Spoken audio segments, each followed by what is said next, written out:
Dwayne McKeever, bang, he delivered. Oh! Big impact from Dwayne McKeever.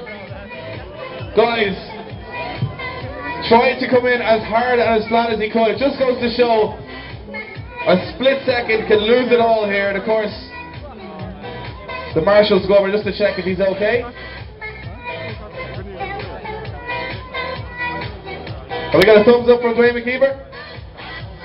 We have a thumbs up, guys. Will you make some noise for 16-year-old Dwayne McKeever, all the way down from Northern Ireland? And I mentioned before about putting everything on the line, all your time, your effort, your money, into one run to try and impress you guys.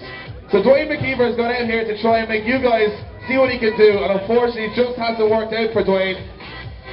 But you've got to respect the commitment, and you've got to respect the challenging circuit these judges have put out. And as I said, he seems to burn off coming off the line. But guys, will you please, everyone around, make some noise for Dwayne McKeever!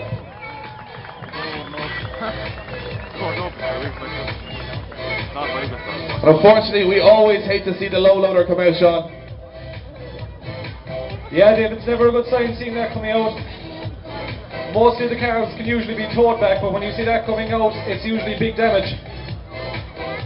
Well, just one more. I'm just going to go back to Adrian Walsh, who's still sitting here in first position. He hates me coming over here with the microphone. Adrian, as I said, you make it look quite easy, but it is just, like you see with Dwayne there, a split-second decision can ruin it all for you. So it's all about pressure. As I said, Alan Sinnott always says pressure is for tires.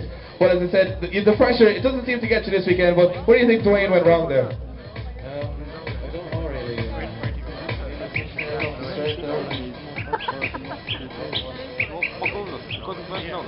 Just lost it, as I said. Adrian was saying that it is very risky on that wall entry. I said if he went a bit too straight, if he even clipped the back end too hard, it's going to drag the front end in. So you've got to respect the lightweight who can do it. You've got to respect the commitment that Dwayne McKeever came off the line, burnout off the line.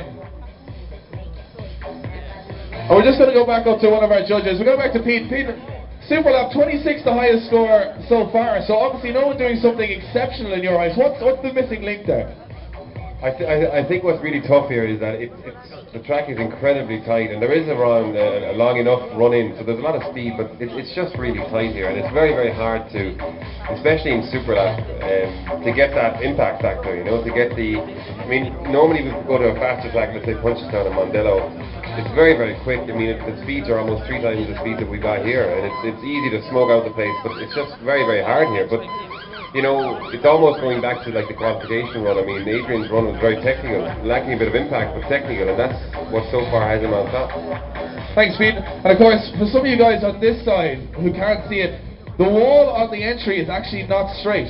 So it actually is straight, it curves in. Then where the clipping point in is actually inside that first straight line. So if you actually enter a little bit too early, a little bit too hot, like Dwayne had done there, you can actually clip that wall and drag the front end in. So while, of course, all these guys make it look an awful lot easier than it is, this circuit is completely riddled with bumps. It's all very uneven, it's very tight, there's a lot of walls, and everything isn't exactly ideal for drifting. So while our pros are such good drivers, they make it look easy, it certainly isn't, and in a split second, as we've seen, anything could go wrong and I suppose end your weekend. So very unfortunate for Dwayne McKeever, but fortunately he's okay. As I said, I'm sure the guys in McKeever, Auto Parts, will come along and fix that up for the next round. And of course, we'll see, we're all looking forward to seeing 800 brake horsepower around here in Ennis, but unfortunately, after some great practice runs, it looks like the weekend will end there for Dwayne McKeever. But I'm sure the guys know that they have a little bit of time to get it ready for the top 16. So hopefully, nothing too serious, and Dwayne can have a go.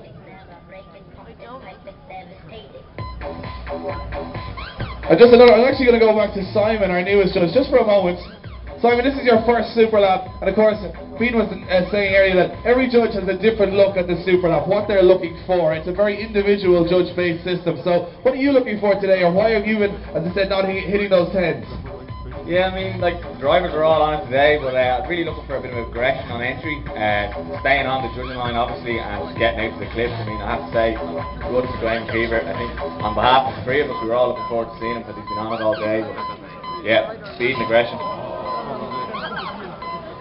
And that noise didn't sound good. I said, a part of Dwayne McKeever's car seems to have given way there under the low loader trying to tow it. And as I said, if you could try and get close to the damage here, it just doesn't look repairable in my eyes anyway. But guys, as he walks off the circuit, from here right down to the end. Can you make enough noise, please, for the 16-year-old Dwayne McKeever? Obviously very disappointed and quite dejected. He had big plans for this weekend. He was incredible here last year. I suppose this is the circuit he made his name on last year. Really a lot of impact. And just while we have another moment, there's our third judge, Kieran. Kieran, of course, a different view on things here. And I said, no 10s for you so far either.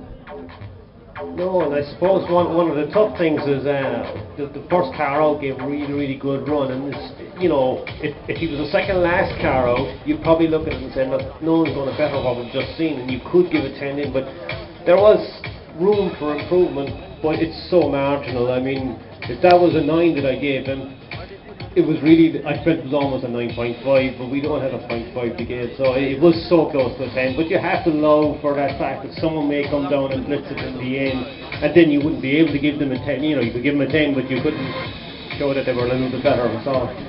So guys, if you've heard from the judges there, if a 10 does light up in that tower, it means someone has done something exceptional. So if a 10 lights up, we want to see everybody making some noise, as we still have, unfortunately, Dwayne McKeever's damaged car left on the track. We'll just have to remove that for a moment. Or maybe they'll leave it there for the moment. I'm not too sure what way we're going to work this. We've actually just heard there that there's a recovery vehicle on the way out to get Dwayne's car off the track. But it just shows like there's going to be an upset today now in Superlab. You wonder did